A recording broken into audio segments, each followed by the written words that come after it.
Hello, beloveds. Here I am, Susie, on Solstice. It is the solstice. It's the winter solstice, one of my very favorite days.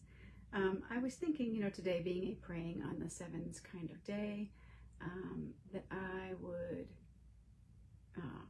I thought I would just pray on the sevens. But you know what? Turns out it's a Sunday. It's the last Sunday in Advent, and I'm suddenly realizing that I wish I had a pulpit. I know, right? And I came across something that I wrote in 2021 on this day, and I liked it, and I want to share it, so I'm going to read it. It's kind of long. There's prayer embedded in it, but it's not specific prayer time, so do what you will with that. Watch it or don't. It's all good. But I just thought I would share, because it sort of captures where I am now, even though it references COVID and things like that that are not currently ongoing in the same way that they were. But anyway, listen, story time. December 21st, the solstice this year, the anniversary of my grandfather's death, Max Harris Webster, 1902 to 1999. Also the anniversary of my youngest ever hospice patient's funeral, Michael Edward Vose, known as Bubby, 2014 to 2019. And also the anniversary of the day I scattered my father's ashes in his birth town in Westfield, Vermont, after a moving solstice service there. Donald Vern Webster, 1936 to 2018. I am a lover of light, but also of darkness. And there's something about this day that seems very important to me.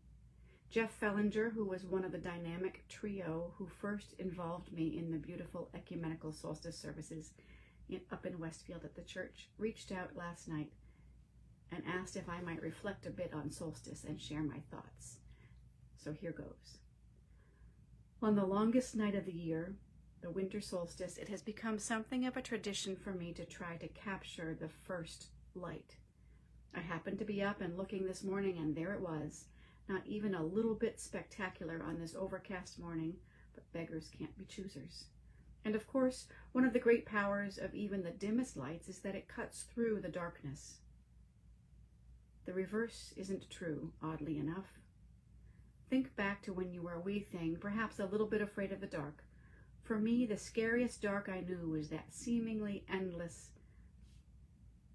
oh dear, wouldn't you know it went away, that seemingly endless hallway in my grandmother Mamie's home that started in the main upstairs hallway and led to the attic stairs. If I had to use the bathroom in the night, there was no way to do it without walking, by which I mean to say running, past the opening of that hallway, because who knew what lurked there? But still, though it both drew and repelled me, the darkness stopped at the edge of the doorway. It did not seep into the light. Darkness doesn't do that. This has been a difficult year. Remember, it was 2021. On the heels of several other difficult years, and especially my hospice work always feels particularly poignant at this time of the year. The sorrows we feel can be amplified by the seasonal blues, even if we don't truly suffer from seasonal affective disorder. The lack of sunlight is impactful. And lingering, surging pandemic makes this year, 2021, even harder. I am just so tired, aren't we all? And how can we find joy in a time with so much division, so much deep inequity, so much old injustice? And frankly, in an age where people of European backgrounds are still slow to understand how much damage our structural racism has done to people and communities of color, even using language of light and darkness feels fraught. As the very last thing I want to do is somehow celebrate light over darkness, given the way the old sin of racism has misused the language. I'm sure there are some among my Facebook friends who will think that that concern is overly woke, but I have clergy colleagues who are non-white women who have spoken very powerfully about how the Advent emphasis on light as good and darkness as evil is truly distressing to them, and I have to believe their experience of it. My wee wonderful church held an outdoor service on Sunday evening in which we lit a fire, held candles, and heard again the Christmas story. We sang, too. Masked and outdoors, it felt safe, and it also felt necessary. We must sing in the hard times. We must encourage the light to shine. We also must be more comfortable in the darkness, I think, where there is an unknowing, a real gift, potential, rest, and fallow time for resetting, even healing. One of the really hard things about this festive season falling in the depths of winter is that people feel they must be joyful, when in truth, joy is the furthest thing from their minds. So this year at church, we sang "It Came Upon a Midnight Clear," honoring the challenge of it all. Frankly, as a minister orchestrating a worship service, I have often avoided that carol, not because I don't like it, I do, I love it, but because it is a really hard song to sing. In every hymnal I've ever seen, it starts too high and then jumps way higher, and that's just plain hard. This year, however, I chose it for the words. Not only the words you may know, for that matter, but for all of the verses, including the third, which I have never seen in any hymnal. You know this was important to me when you remember that we were holding our service outdoors on a 20-degree evening when one might be inclined to sing fewer verses rather than more. The poem was written in 1849 by Reverend Edmund Sears, a Unitarian minister who suffered an emotional breakdown and lived in deep melancholy. His suffering was amplified by sadness in the world, revolutions in Europe, war between the U.S. and Mexico, and so much death and loss. Here's what he wrote. Really, it could be an anthem for our time, minus the man language, which is clearly passé, but I'd rather honor it the way he wrote it than try to force it into a modern shape, so forgive that, please. So, I'm going to read all 5 verses now. It came upon the midnight clear, that glorious song of old, from angels bending near the earth to touch their harps of gold. Peace on the earth, goodwill to men, from heaven's all-gracious King. The world in solemn stillness lay to hear the angels sing. Still through the cloven skies they come, with peaceful wings unfurled, and still their heavenly music floats o'er all the weary world. And above its sad and lowly plains they bend on hovering wing, and ever over its babble sounds the blessed angels sing. Yet, with the woes of sin and strife the world has suffered long, beneath the heavenly strain have rolled 2,000 years of wrong, and man at war with man hears not the tidings which they bring. Oh, hush the noise, ye men of strife, and hear the angels sing.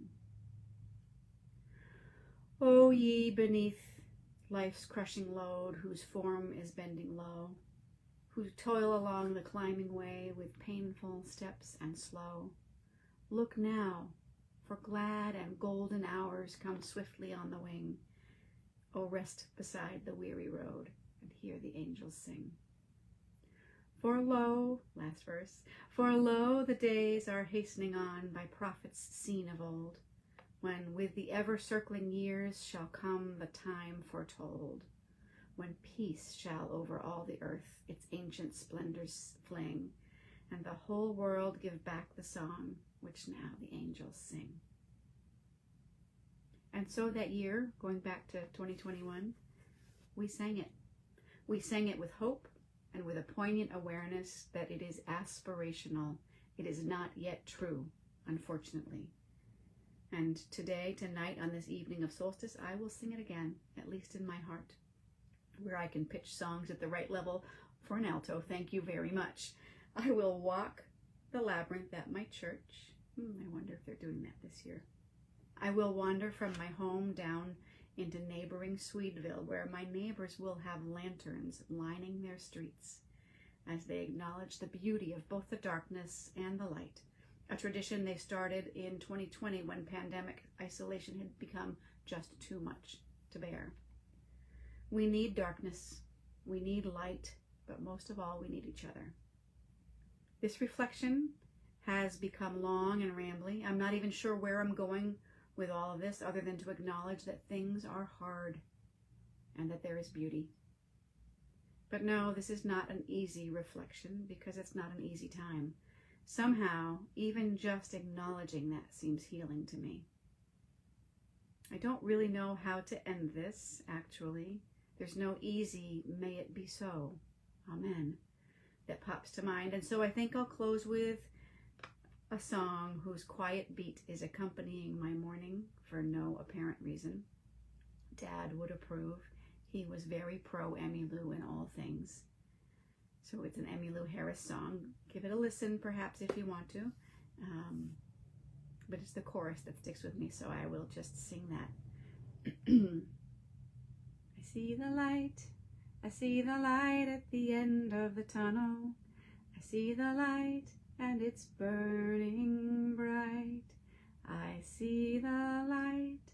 It's the light at the end that I run to, and the light, darling, is you. Yeah, so light, darkness. My beloved friend Alyssa, who is not on any social media at all, sent me a poem this morning by Wendell Berry called To Know the Dark. To go in the dark with a light is to know the light. To know the dark, go dark. Go without sight and find that the dark too blooms and sings and is traveled by dark feet and dark wings.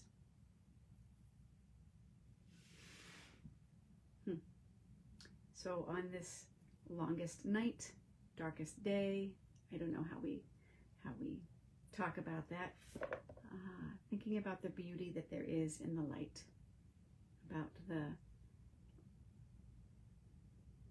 beauty and the power that there is in the dark, about the rest that we need, about the ease, the laying down of burdens. We need them both.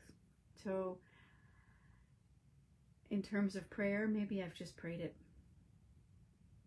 I don't know. Send me any prayer requests that you might have. Know that I will pray with you and for you. I will pray with you here if you like, but also just in my heart. And so today I'm baking cookies, watching the light, preparing for the darkness. I'm going to go back to Sweetville again. Baking cookies, making the house smell good. Yeah. Blessed solstice to you all. May you know the dark and know the light. Be safe in both. Amen. See you next time.